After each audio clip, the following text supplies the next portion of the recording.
What's up? Gulaman! Alright, weekly update natin at mag-update lang tayo ng ating built-in stats, di ba? Yan, simulan natin sa ating feathers. No? Pansamantala, palit ako ng feathers. Lahat nilagay ko sa defensive feathers. No? Kasi simple lang ang dahilan nito kasi merong mga lower DP na players na pinapatay ako na hindi dapat. No? So, pansamantala, ito yung ginagamit kong feathers. Naka-defensive feathers tayo. Kasi importante ngayon yung defense, no? Lalo na sa mga FTP or sa mga below 700k na divine power na maganda mataas yung ating PDEF para hindi tayo pinapatay ng ating ka-level or kasing divine power. Pero syempre, ang problema dito ay mababa yung ating DPS, no? Kasi wala tayong time and space, no? Pero kung gusto mong mag DPS na tanky, pwede ka mag-split ng build, no? Pwedeng ang ilagay mo lang ay isang light tapos isang dark naman, no? Yan, ganyan yung stats mo or yung feathers mo. Pero dahil kulang pa ako sa resources, hindi ko pa ito ginagawa. Pero syempre dahil tier 10 lang to, mababa yung magiging level tier effect niya. Ang pwede mong gawin dyan ay pagsamahin mo yung iyong light and dark sa isang statue, halimbawa, ayan, para tumaas yung level na to. Siguro ako to ng tier 15, no? Pwede na yan. Tapos yung defensive feathers mo ay gawin mo na lang siyang full defense, no? Tulad ng ganyan. Pero syempre, balik tayo sa ating stats. No? Yan, meron tayong divine power na 661. Tapos naka-defender build ako. Yan, meron tayong PDEF na 10,000. At kulang pa yan. Lagay natin yung Nexus defender. Yan. So pag naka-defend yan, 10,200 ang PDEF natin. At 2,500 naman ang MDEF. Tapos syempre, ang PvP damage reduction natin ay 7,200. Ang damage reduction ay 300,000 at 300%. At ang magic damage reduction ay 300% din. At siyempre pagka umatake tayo at nag-skill tayo dyan, di ba? Tumataas pa yan ng 350, 355, 370, umabot pa yan. No? Depende sa stocks ng mas last year yan, 388, di ba? At saka yung iba pa nating mga Nexus, di ba? Nag-i-stock pa yan. Up to 400 ata. Yan. Tapos syempre yung ating equipment ay naka pang defense. No? Yung iba dyan kaya plus 18, no? Kasi nakapag-rent ako ng relic. Diba? Halimbawa yan, Icicle Airman. Meron akong plus 3 dyan. Tapos dito rin sa Midnight Neon, may plus 3 tayo sa relic.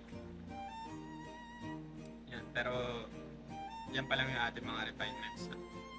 Naka full shield tayo, tapos ang dahilan kung bakit tayo naka full shield para mapagana natin ng mabuti yung strawberry bear ganja. Kasi pagka ito kasing build na to, no, ginagamit ko siya sa dimension drill, no. Nag-switching ako sa dimension drill. Kung di nyo alam sa dimension drill, pwede kayo mag-switch, no.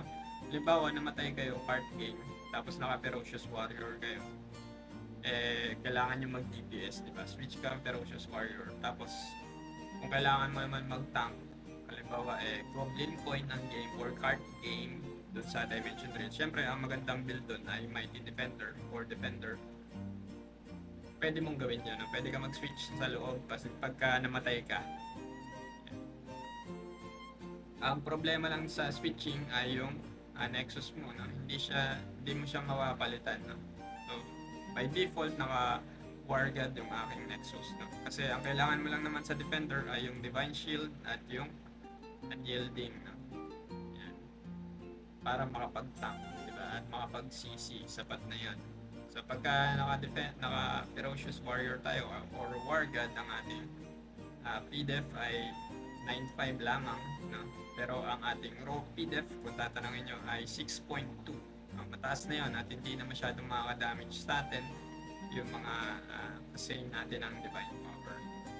Siyempre ang ating, dahil naka-defensive feathers tayo, ang ating ignore PDEF ay mababa lang, 3.5 at 4-4 lang yung PvP damage bonus kasi ang Nexus ko ngayon ay naka Ignore PDEF. Yan. Yung mga type A. Tapos naka-Goib din ako para dagdag reduction sa mga Rangers, di ba? Pero syempre kung kukulangin talaga to sa DPS, kaya mas magandang i-build ko siya ng King of Resentment pa rin. Pero depende, minsan nag-switch tayo. Paiba-iba tayo ng build lagi. Depende kasi yan sa ating kalaban. Pero dahil sa loob ng Dimension Drill ay hindi ka pwede mag-switch ng equipment, diba? Pwede mo lang i-switch doon ay yung cards. Kaya naka-default ako ng Goib set. Yan. At syempre yung isa pang nakakatulong sa akin yung Crisis Resistance, no? Para hindi tayo ma-burst pagka merong sobrang lakas na players, para hindi tayo ma-one hit. Pagka 20% yung ating HP, nadadagdagan yung ating reduction at hindi sumasapat yung kanilang damage para ma-one hit tayo. Yan ang ating build. At pero hindi ko alam kung hanggang kailan ako mag-build ng ganito, no? Baka bukas din ay mag-switch ako ulit sa attack feathers kasi tina-target ko ngayon yung 6k na Ignore PDEF. Dahil wala pa akong 6k na Ignore PDEF, pansamantala nag-switch muna ako ng defensive feathers, no? Sapat na rin naman to para makapag-DPS, no? Hindi lang tayo makapag-PvP test, pero kung itetest ko to sa PvP ay okay yan, no? Sa Ferocious Warrior build naman, no, ating ginagamit na dito accessories ay Bradium, no?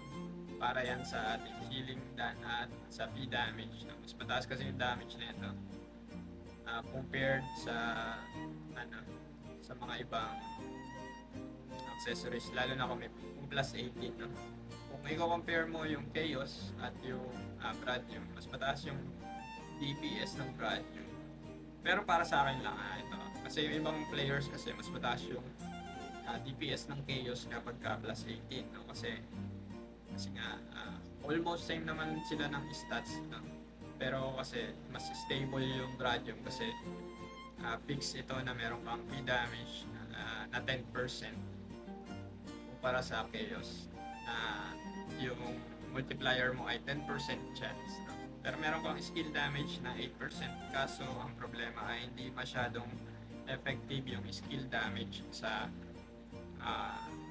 Ferocious Warrior or sa Wargat build kasi normal attack types tayo. So, mas mag-benefit tayo sa B damage and M damage. Pwede rin kayong gumamit ng Runestone kung kulang kayo ng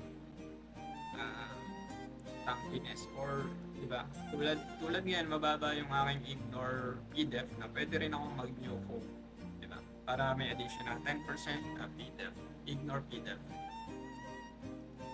Yan. So, yun lang for our build update at stat update. Kita-kits ulit next video. Bye-bye!